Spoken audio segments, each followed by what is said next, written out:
मुलगी हरवली म्हणून शोध घेत असताना तिची आई एका बंद खोलीजवळ गेली। खिडकीतून आत पाहिलं तर मुलगी जी बादली घेऊन शौचालयासाठी आली होती ती बादली आईला दिसली। खोलीचं कुलूप तोडून सगळे आत गेले तेव्हा समोर जे दिसलं ते भयानक होतं। एका प्लास्टिकच्या गोणीत त्या 6 वर्षाच्या चिमुकलीचा मृतदेह होता। मृत अवस्थेतील त्या चिमुकलीच्या तोंडात ती खात असलेले कुरकुरे तसेच होते। अंगावर काटा आणणारी ही घटना। बरं, हे एकदा घडलं असं नाही, असाच प्रकार आणखीन एका चिमुकलीसोबत आधी घडला होता आणि आरोपी राक्षस हाच होता सलामत अन्सारी। पण इथे पोलिसांकडून एक चूक झाली म्हणून त्या दुसऱ्या चिमुकलीचा बळी गेला। बिहारच्या या हैवानाने महाराष्ट्रात काय केलं तेच पाहूया।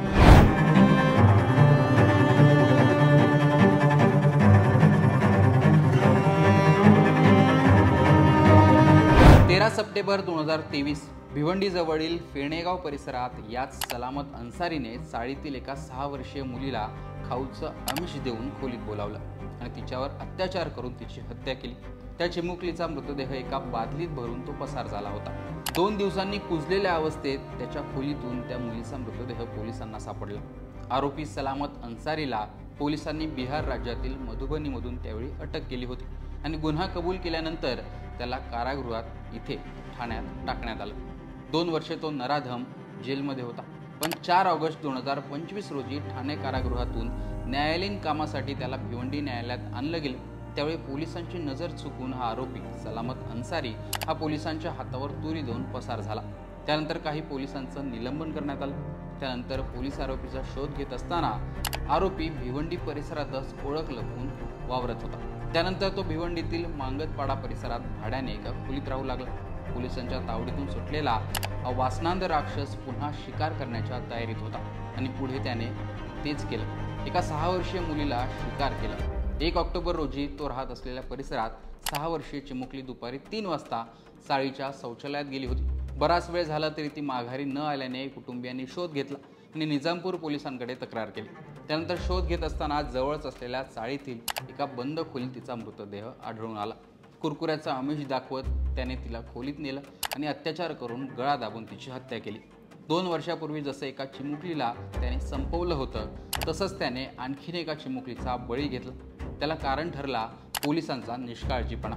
आरोपीला नंतर पोलिसांनी अटक केलं, पुन्हा तुरुंगात टाकलं। पण एका निष्काळजीपणामुळे दुसऱ्या चिमुकलीचा बळी गेला। त्यावर त्या चिमुकलीच्या आईनं आणि पोलिसांनी काय म्हटलं ते पहा। साहब, मेरे न्याय चाहिए। जैसे मेरे बच्ची को बलात्कार किया है, जैसे मौत मेरे अपने गोद में लेकर देखी हूँ, वैसे उसका मैं मैयत अपने आंखों के सामने देखूंगी तब मेरे बच्ची को सुकून मिलेगा, शांति मिलेगा। उसी तरह मैं उसका लाश देखना चाहती हूँ अपनी आंखों के सामने।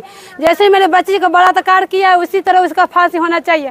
जब तक फांसी नहीं होगा तब तक मैं कोर्ट कचहरी चारों तरफ दौड़ूंगी। उसका मैं लाश देखूं तभी सब्र होगा। मेरी बच्ची को बेरहमी से बेदर्द से वो मेरे को बच्ची को बलात्कार किया है। मुंह में खिला के कुरकुरा, उसको बुलाया के बाथरूम जा रही थी, उसको बुलाया के कुरकुरा दिला के अपने अंदर बंद करके बाथरूम यहाँ पे अंदर करवाया है। उसके अंदर ही बाथरूम था कि डब्बा था। हम लोग जब जो ताला तोड़े ना उसके अंदर डब्बा निकला, मेरे बच्ची का लाश उसके गोनी में निकली है। जैसे मेरे बच्ची को बलात्कार किया है उसी तरह उसका हम लोग लाश भी देखना चाहते हैं, तभी हम लोग को सुकून शांति मिलेगी, बच्ची को आत्मा को शांति मिलेगी। बस मैं यही चाहती हूँ, उसका लाश मैं देखूंगी तो देखूंगी। बरोबर आहे। 2023 साली भिवंडी शहरला अशाच प्रकारचा गुन्हा आहे आणि याच्यामध्ये तो जेलमध्ये होता।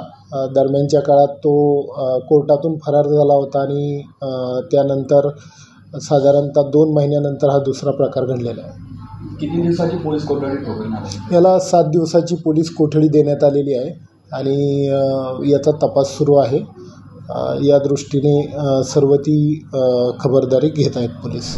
तर माझ्या मुलीवर अत्याचार करणाऱ्यास सुद्धा तसंच मारून टाका, तेव्हाच माझ्या मुलीच्या आत्म्याला आणि आम्हाला शांती मिळेल अशी मागणी आता पीडितेच्या आईने केली। गरिबाचं लेकरू वासनांध लोकांकडून अशा पद्धतीने गिळलं गेलं। पोलिसांकडून ही झालेली चूक फार मोठी मानली जाते। तर यासाठी ना आंदोलन होणार ना निषेध, फक्त होणार त्या चर्चा। अशा नराधमांना कठोर शिक्षा कधी आणि काय होणार याचीच आता वाट बघितली जाते। एकूणच भिवंडीत घडलेली ही घटना 2 चिमुकल्या एका वासनांध राक्षसाच्या शिकार झाल्या, बळी ठरल्या। याविषयी तुमचं मत कमेंट बॉक्समध्ये सांगा। लोकमतचं यूट्यूब चॅनल सबस्क्राईब केलं नसेल तर आठवणीने सबस्क्राईब देखील करा।